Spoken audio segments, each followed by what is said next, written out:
Olá! Nosso grupo é composto por mim, Luísa, Amanda, Miriam, Francisco e Gustavo. A gente vai falar sobre o artigo 114, inciso 5º da Constituição Federal. E ele diz o seguinte: compete à Justiça do Trabalho processar e julgar os conflitos de competência entre órgãos com jurisdição trabalhista, ressalvado o disposto no artigo 102, inciso 1º, a linha A. Bom, a gente dividiu esse trabalho em dois pontos. Inicialmente, nós faremos algumas considerações sobre o referido inciso do artigo 114 da Constituição Federal e depois nós responderemos algumas questões que foram elaboradas pelo próprio grupo para a fixação do conteúdo. Inicialmente, é necessário que a gente entenda que há dois tipos de conflito de competência: o positivo e o negativo. Eles estão dispostos no artigo 804 da CLT. O conflito positivo ocorre quando dois magistrados eles se intitulam como competentes para apreciar o caso. Já o negativo ocorre quando ambos os magistrados se intitulam incompetentes para apreciação do caso em questão.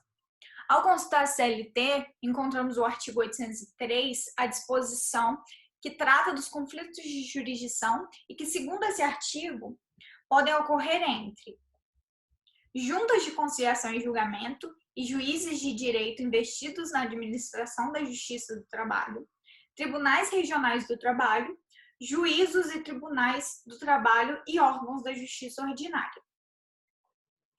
Outro aspecto que precisa ser pontuado é o fato de que a Justiça do Trabalho, ela só julga conflitos se os dois órgãos que estiverem conflitando fizerem parte da sua jurisdição. Bom, e com isso, nós devemos observar o artigo 805 da CLT, que fala sobre quem são os legitimados para suscitar o conflito de competência. No caso, nós temos os próprios juízos e os tribunais do trabalho, o Ministério Público do Trabalho, seja ele como órgão agente ou órgão interveniente, ou as próprias partes interessadas, seja pessoalmente ou por meio de seus representantes. Além disso, nós temos que observar também o artigo 807 da CLT, que fala: no ato de suscitar o conflito, deverá a parte interessada produzir a prova de existência dele. Ou seja, a incompetência relativa ela só pode ser arguida pela parte. Além disso, a parte que suscitar o conflito deve produzir prova, e o Bezerra frisa na doutrina dele que essa prova deve ser necessariamente documental, tá bom? Já o juiz, ele só pode suscitar de ofício o conflito de competência se for absoluta, como, por exemplo, o caso de competência funcional territorial. Além disso, o artigo 806 da CLT, ele veda a parte interessada suscitar conflito de jurisdição quando já houver oposto na causa exceção de incompetência. Com isso, nós devemos relacionar também com o artigo 952 do CPC, que fala: não pode suscitar conflito a parte que no processo arguiu incompetência relativa. E o parágrafo único: o conflito de competência não obsta, porém, que a parte que não arguiu suscite incompetência.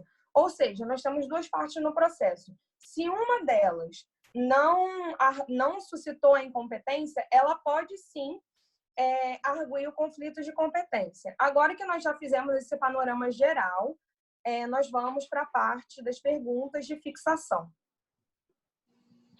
Pois bem, tendo em vista que o artigo 114, inciso 5 da Constituição atribui à Justiça do Trabalho a competência de processar e julgar os conflitos de competência entre órgãos com jurisdição trabalhista, a primeira questão que pretendemos responder é a seguinte: como se desenvolveria esse conflito e o seu processamento?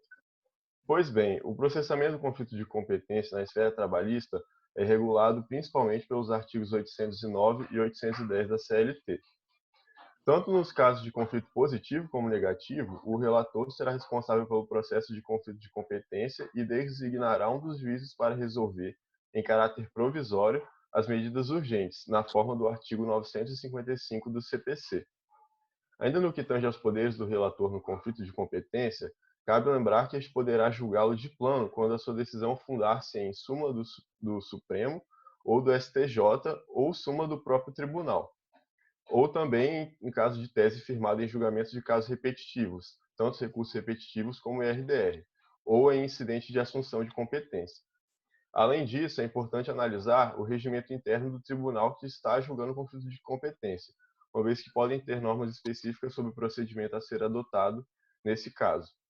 Por fim, quando apreciar o conflito, o tribunal também deve declarar o juiz competente, pronunciando-se sobre a validade dos atos do juiz incompetente, e isso na forma 157 do CPC. Outra questão seria a seguinte: o artigo 114, inciso 5º da Constituição, prevê uma exceção. Por qual motivo a Constituição Federal excetua essa possibilidade? Dê exemplos da ocorrência dela. Bom, a exceção se trata do artigo 102, inciso 1º, a linha O, que garante a competência de processar e julgar os conflitos de competência entre o STJ e quaisquer outros tribunais superiores, inclusive o TST. Ou seja, se há conflito de competência entre o STJ e o TST, a competência para processar e julgar vai ser do STF. Se há conflito de competência entre o TSE e o TST, quem vai processar e julgar vai ser o STF. A competência é do STF. Se há conflito entre o TST e qualquer outro tribunal, a competência será do STF. De todo modo, apesar do artigo 102, inciso 1º, a linha O, dizer que entre tribunais superiores e qualquer outro tribunal a competência é do STF caso haja conflito, deve-se entender que a palavra-chave disso tudo é conflito. É necessário que haja conflito. No mesmo sentido, quando houver conflito entre um juízo de direito não investido na jurisdição trabalhista e um TRT ou vara do trabalho, a competência vai ser do STJ. Para ser competência do TST, os dois órgãos que estiverem conflitando precisam necessariamente estar na jurisdição trabalhista. Nós frisamos isso no início, vamos frisar agora. É necessário que ambos os órgãos em conflito sejam da jurisdição trabalhista para ser competência do TST. Assim, se for conflito entre a Justiça Estadual e algum outro órgão trabalhista, não será o TST que vai julgar essa demanda. Outra pergunta interessante é se é possível a ocorrência de conflito de competência entre uma vara do trabalho e o Tribunal Regional do Trabalho da mesma competência. Bom, tendo com base a súmula 420 do TST, é impossível a ocorrência de conflito de competência entre a vara do trabalho e o Tribunal Regional do Trabalho. Essa súmula fala que inexiste esse conflito em razão da subordinação, de quando o TRT entender que a competência é do juiz do trabalho, os autos serão remetidos para ele para julgar e processar o feito. Para corroborar com tudo que a gente tem falado ao longo do trabalho, a gente trouxe alguns julgados. Bom, o primeiro julgado é do Tribunal Superior do Trabalho e ele versa sobre o conflito negativo de competência em um caso de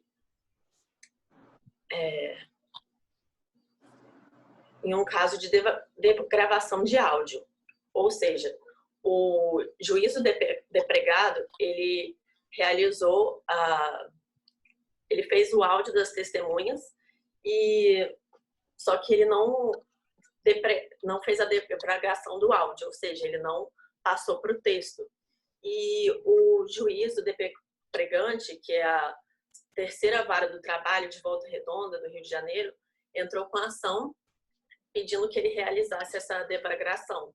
Esse julgado é interessante porque a gente está acostumado a pensar que conflito de competência é só sobre o julgamento do mérito, e não necessariamente. O TST entendeu, nesse caso, a partir dos seus precedentes da subseção especializada em dissídios individuais, que cabe ao juízo depregado realizar a depregação do áudio, ou seja, o juízo da segunda vara do trabalho de Cascavel, de Volta Redonda.